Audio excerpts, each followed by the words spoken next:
The Western is a classic film genre, so it's no surprise that over the decades, some have endured to not only be great in its category, but among the best movies ever. From old-timey classics to violent spaghetti westerns, these are the only near-perfect westerns according to Metacritic.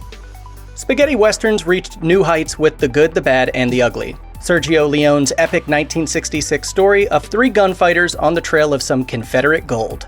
Leone had pioneered Italy's run of stylish, stark, yet grandiose westerns with the great A Fistful of Dollars, which set up Clint Eastwood as the man with no name, a lone and unpredictable anti-hero who was good with a gun and always on the move.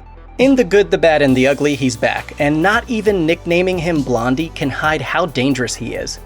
The tension runs high as Blondie forms a wary partnership with bandit Tuco to go after the gold. They might betray each other, or they might run afoul of the cruel, capable Angel Eyes, who's also on the trail. The result is a movie as hauntingly beautiful as it is violent. It serves up both a mythic American West and one that's stripped of all the old-fashioned lore of good guys and their white hats. It's a genre-defining film that absolutely deserves its 90 on Metacritic. Released in 2007, No Country for Old Men has a 91 on Metacritic, and it definitely deserves its place among the top-ranked westerns. The Coen brothers go especially dark for this tale of stolen drug money, violent times, and the forces of chance and fate. The movie pulled in an incredible Oscar haul, taking home statues for Best Picture, Best Director, Best Supporting Actor, and Best Adapted Screenplay. The story is a film noir plot set in a Western world. Llewellyn Moss is out hunting one day when he stumbles on the grisly aftermath of a shootout and a briefcase full of cash. He takes it, and that decision changes everything. Enter the terrifying off-kilter Anton Chigurh, a hired killer who's supposed to retrieve the money and who's so ruthless and violent in pursuit of it that his own employers regret bringing him in. No, I don't think that's how I'd describe him. How would you describe him? I guess I'd say he doesn't have a sense of humor. Trying to make sense of it all is the weary Ed Tom Bell, a sheriff who's seen just about all he can stand, but who will have to see this horror all the same. No Country for Old Men is bleak, funny, and deeply memorable, especially for its villain. With his bowl haircut, air pressure bolt gun, and insistence on high-stakes coin flips, Chigurh instantly became an icon.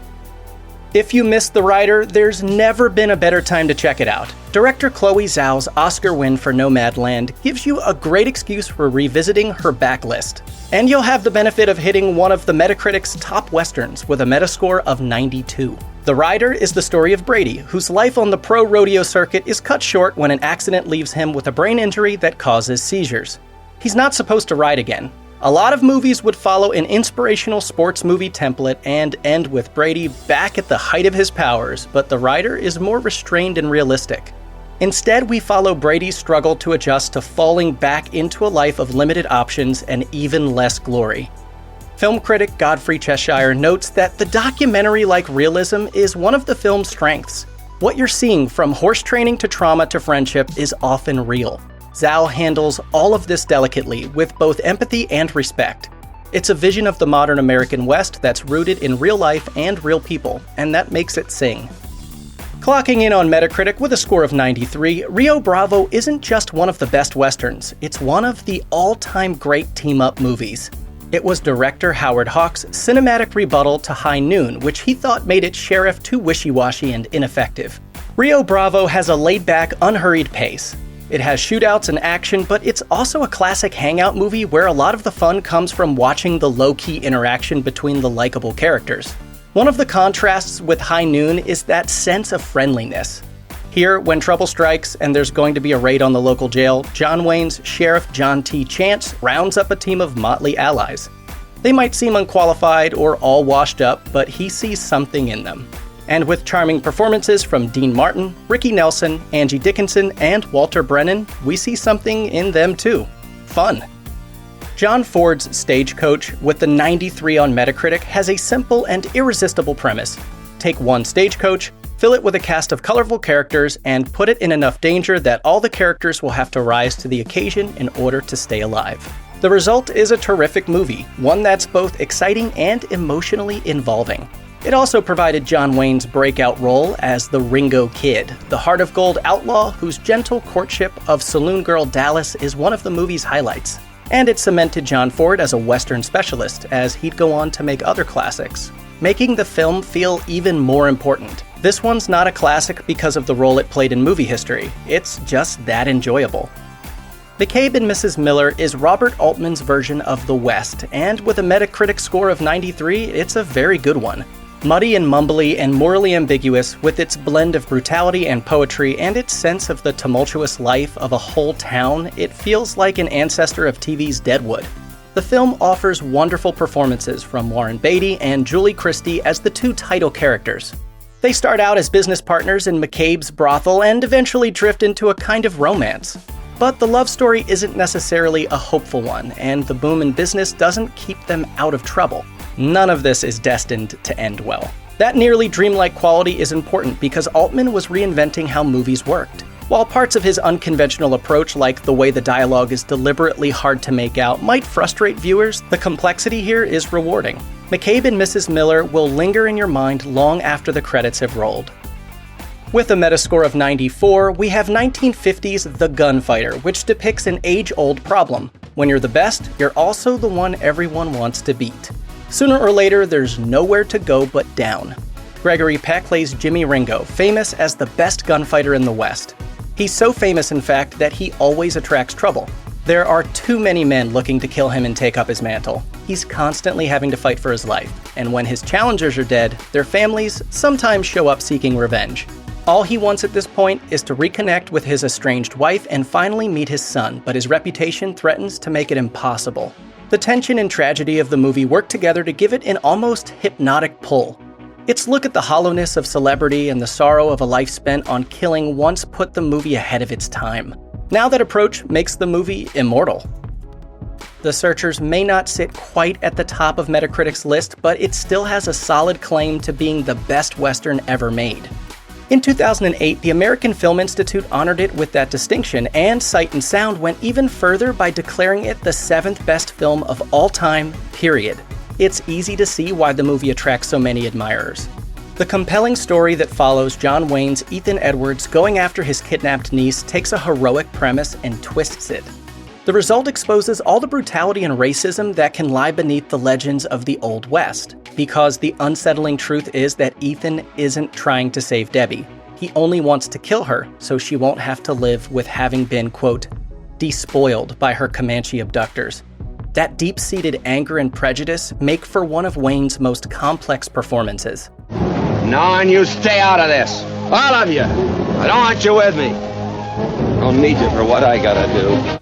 Director John Ford portrays all this viscerally and accompanies it with some extraordinary landscapes, giving The Searchers a desolate but beautiful sense of place. The combination makes for an incredibly influential movie. Harsh, striking, and powerful, this isn't just a movie, it's a cultural landmark.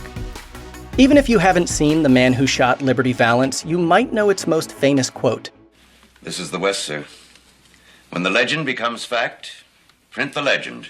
The quote fits the movie, which is a classic with a 94 on Metacritic. The Man Who Shot Liberty Valance is all about how tall tales and legends helped shape the Old West. It zooms in on one story in particular, the intersection of the fates of future Senator Ransom Stoddard, practical rancher Tom Donovan, and wicked outlaw Liberty Valance. Valance terrorizes the town of Shinbone, while Stoddard wants to bring it closer to civilization and order. Tom stands somewhere in between the two. His intentions are good, but he lives by a violent code that Stoddard can't approve of. Something has to give, and when it does, it will make history. But will the history be the truth? John Ford directed a number of celebrated westerns, but The Man Who Shot Liberty Valance, as Roger Ebert points out, is, quote, the most pensive and thoughtful. If you want to see how lawless territories became lawful and what was won and lost in the process, this is the film for you. The Wild Bunch earned its Metascore of 97 by drastically shaking up the Western template. This 1969 film pumped the genre full of controversial and unprecedented levels of cynicism and violence, giving us a Vietnam War-era look at all the supposed cowboy heroes of times gone by. The men in the Wild Bunch mostly live sordid lives. They're vicious outlaws with very little honor. They don't hesitate to kill, and they're quick to use human shields when they think it will help. Their whole world is one of cruelty and violence, but just before this unrelenting parade of misery and cutthroat behavior becomes too much, director Sam Peckinpah tosses in an actual moral dilemma. One member of the gang is kidnapped and tortured. Can the others bring themselves to risk their lives for him? While the movie certainly attracted plenty of criticism for its viciousness, time has definitely been on its side. In a retrospective review, Rolling Stone said, "The hard action, bracing wit, and mournful grace of Peckinpah's cowboy classic shames every new movie around. It's a towering achievement that grows more riveting and resonant with the years." The top-rated Western on Metacritic with a score of 98, The Treasure of the Sierra Madre is famous for its grim, tragic portrayals of greed in action. Humphrey Bogart plays Fred C. Dobbs, a down-on-his-luck man whose health and sanity unravel over the course of the film. That's what can happen when you go prospecting. Even when you find gold, you tend to lose everything else. Badges? We ain't got no badges. We don't need no badges. I don't have to show you any stinking badges. Dobbs and his friends go out into the Sierra Madre Mountains to dig for gold. The surroundings are inhospitable, the work is exhausting, and the men are increasingly paranoid. The tension is almost unbearable, and Bogart vividly evokes Dobbs' fraying mental state. It all leads up to a tragic, ironic twist that even the Twilight Zone would envy. The film still stands as one of the few to have a perfect Rotten Tomatoes score, and to sum it all up, Slant says, "This deservingly canonized behemoth is one of the relatively few films that transcends the medium to become a mandatory viewing experience for anyone that identifies themselves as a human being, period." Check out one of our newest videos right here. Plus, even more Looper videos about your favorite film classics are coming soon. Subscribe to our YouTube channel and hit the bell so you don't miss a single one.